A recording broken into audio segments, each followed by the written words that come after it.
गाई को आमे गोमाता बोली संबोधन करूँ, पूजा मध्य करूँ।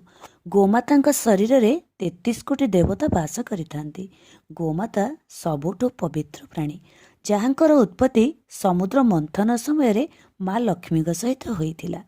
ଯେଉଁ ଘରେ ଗୋମାତାଙ୍କର ପୂଜା अर्चना ଓ ସେବା କରାଯାଏ ସେହି ଘରେ କୁହାଯାଏ ମା ଲକ୍ଷ୍ମୀ ସବୁବେଳେ ତାଙ୍କର କୃପା ଦୃଷ୍ଟି ପକାଇଥାନ୍ତି। ପଦ୍ମପୁରାଣ ଅନୁସାରେ ଚାରି ବେଦର ନିବାସ ଗୋମାତାଙ୍କ ମୁଖରେ। ତାଙ୍କ ସିଂହରେ ଭଗବାନ ଶିବ ଓ ଭଗବାନ ବିଷ୍ଣୁ ବିରାଜମାନ କରିଥାନ୍ତି।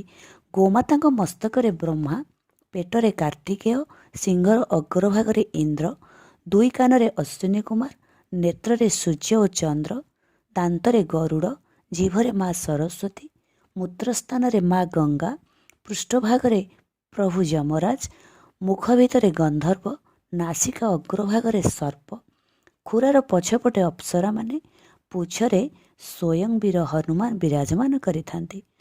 ପ୍ରାୟତଃ ପୁରାଣ ଶାସ୍ତ୍ରରେ ଦେବୀ ଦେବତାମାନେ ଗୋମାତାଙ୍କ ଶରୀରରେ ଅବସ୍ଥାନ କରିଛନ୍ତି ବୋଲି ବିସ୍ତୃତ ବର୍ଣ୍ଣନା ରହିଛି।